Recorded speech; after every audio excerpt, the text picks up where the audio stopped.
Welcome to the City Current Show. I'm your host, Andrew Bartolotta. We're always honored to bring you stories of individuals and organizations making an impact in the Mid-South, Middle Tennessee, and beyond. And today we have founder and head trailblazer at Campfire Collective, Shannon Briggs. Shannon, thanks for coming on the show today. Hey, thanks for having me. I'm excited. Me too. We've known each other for over a decade now, and you've been working as a communications strategy and digital media professional for over 13 years.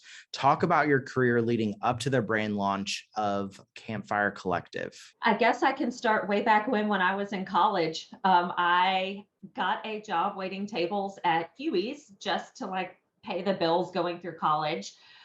Worked there for 10 years in various roles, but in the summer between my 2 semesters in grad school, I emailed out of the blue the marketing person for Huey's, who is one of the owners, and said, I'm looking for an internship. I'm bored this summer. Give me something to do. Can I please do marketing for Huey's and learn for you? And she was like, yeah, of course. Come on in. So that was my first kind of foray into the marketing world. Learned a lot through them. I went from their first marketing intern to their first part-time marketing assistant to then their first full-time marketing and events coordinator after I graduated in grad school. And from there, I learned a lot. I did a little bit of everything under the sun when it comes to communications, but I was able to, experiment around and figure out what I was really good at and what I was really passionate about, which what I'm doing today. But while I was there, I just started freelancing on the side for extra income. And it started word of mouth. One of the owners of Huey's was like, hey, I work with this massage company too. They need some help. Do you want to help them? It's like, okay, great. Never had any sort of intention of starting my own business then. I kind of had the traditional career path in mind. But slowly over time, after that first gig, my freelancing grew through word of mouth, and looked up one day and I was working 2 full-time jobs. I was working my day job at Huey's and then coming home, making a pot of coffee, petting the fur babies, getting behind a computer, working another full-time job into the night, doing all my freelance work. So I made a choice from there. I said, oh, well, I guess if I can do this, not even trying over a few years, maybe I could do this full time for a living. So little old risk averse me took a giant leap of faith and started my own business over 7 years ago. And it's been one of the best decisions I've ever made. And from then it was, it started as just me working with local clients, and in the last 7 years, we've grown, and now we're a team of 6, which is incredible. So that's kind of the reason we relaunched as Campfire Collective. I was just freelancing under my name for the longest time, Shannon, our little PR social media. But it came to a point where I realized it's not true to who we are. There's so many other talented individuals who are working on these campaigns with me that we needed a new look to really showcase what we bring to the table and to give credit where credit's due. My team is incredibly talented and great at what they do, and I want them to be recognized for it. So we came to the launch of Campfire Collective.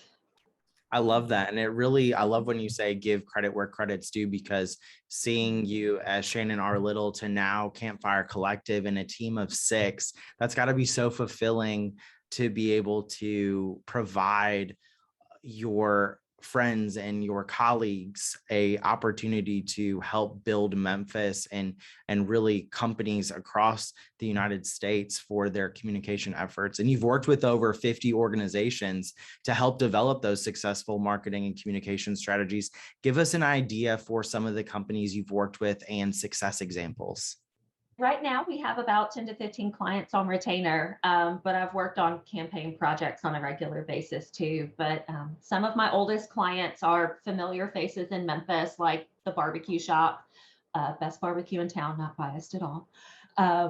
Kirby Wines and Liquors, Overton Square. And I work with nonprofits like Commute Options, which is a program of Innovate Memphis, and Welcome to Memphis, which is a program of Memphis tourism. And just within those clients, we've had lots of fun campaigns. Launching all of the different event series on social media for Overton Square over the last few years has been a lot of fun. Watching that area grow from just, a collection of businesses to a full entertainment venue in itself has been really cool. And then outside of that, working with Commute Options on their commute challenge every year and encouraging people to find alternate modes of transportation to work and school and running errands. We launched during the pandemic a commute coaching program where you can actually get trained by bike professionals here in town on how to commute by bicycle, safe routes, how to do it. So you're not just driving down Poplar Avenue going to and from, but how to actually do it safely and comfortably. And then Welcome to Memphis has just been a fun experience in its own too.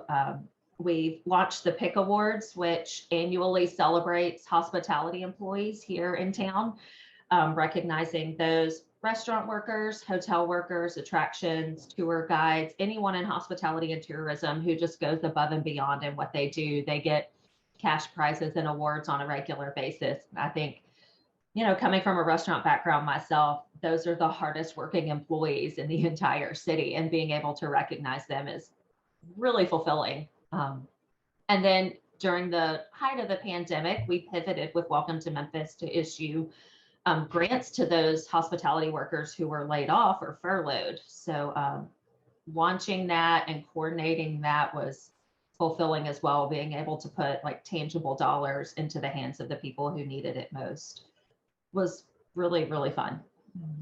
You really are a passionate Memphian and change maker. Talk about your leadership roles in our community as a board member and coordinator for some really cool events in the Mid-South.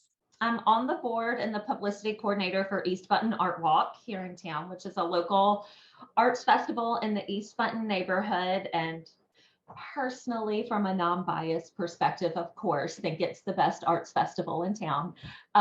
But it's just this local homegrown festival where artists set up in neighbors' front yards in the East Button neighborhood, and you can walk around and browse art.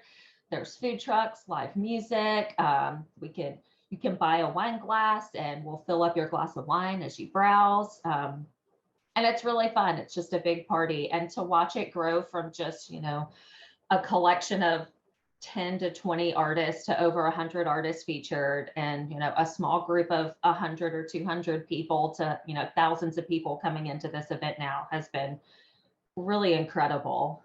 I've also had the opportunity to work with Broad Avenue Art Walk, which is another really fun one, working with those businesses. And as far as board leadership goes, in addition to East Button Art Walk, I also am on the board of the Geneva Learning Center for Women, which is an incredible organization in town that provides educational opportunities for women who are seeking their GED, high school diploma, college degree, and they provide childcare while these women are doing it for free, which is something that's, incredibly needed in town. As someone who is a mom and trying to figure out childcare herself, I can totally relate to these women. And then I'm also on the board of the Shelby County Drug Court Foundation too, which helps keep first-time drug offenders out of jail, which I think is something I'm really passionate about too. Super cool. And I was going to talk about sort of that work-life balance, as we're both parents, new parents. We're, a year or so in, and how do you find yourself being able to find that work-life balance as a mother to a precious daughter? It's a challenge, like it is for everybody, for sure. But I will say one of the reasons I decided to go out on my own was flexibility of schedule, which has served me in multiple ways over the years, whether it's traveling or taking care of sick family members. But for childcare purposes, it's nice because I can drop my daughter off at a Parents Day Out program in the morning, pick her up around 2, and then, work during those hours and then be mom the rest of the time. I also have incredible family members here in town that take turns watching her too. So I know I'm privileged in that way that she gets to spend time with grandma and great grandma and cousins. But it's, some days it's just putting toys on the floor next to me at the desk and calling her my assistant, or holding her in my lap while I'm having a client meeting over Zoom. But the type of clients that we work with understand, sometimes kids come to things, and we understand that too. Sometimes kids come to meetings, and sometimes meetings are held on front porches of houses, and sometimes meetings are held with play dates. So it's a mix and a balance for sure. Talk about your services at Campfire Collective. If a business nonprofit wants to hire Campfire Collective, what are some of the services that you offer them? We really love working with those businesses who are doing great things in their community, as I know City Current is passionate about it too. But those who are really boots on the ground, getting things done wherever they are in whatever community. But we offer social media services, PR, media relations services, email marketing, and marketing strategy are kind of the big four. So if you come to us and you're like, I know I need to be marketing, but I don't know what I need to do and I don't know how to do it. Well, let's start with the strategy and figure out the guide map and how to get you where you're going. We call it the compass at Campfire Collective. And then figure out how we can help from there. And then after we know where we're going, then we look at, okay, social media, what platforms do you need to be on? How do we need to approach this? What are some fun campaigns we can do? Or do you need PR services? Do you really need the community to know what you're doing and to get out and be the face of your organization? Or email marketing, do you really need to connect with the core group of followers or your employees or whoever it is? And usually it's a combination of all of it. What are some tips or resources you'd suggest for small businesses or nonprofits to implement in their organization to help expand their digital media efforts? What I see a lot with small businesses and nonprofits is they get turned on by the flashy and the exciting and the new and the trendy. And they will go off on this one little thing that they're chasing that they think is going to change the world. But really, it all comes down to that strategy. And if you don't have a strategy in place, you can't do any of it. So I always say, start with the strategy, figure out who your target audience is, because if you don't know who your target audience is, you're not going to know what to do. So your target audience is going to tell you where you need to go, how you need to speak, how you need to approach this. And then from there, we can figure out, okay, where do you need to be? How do you need to approach this?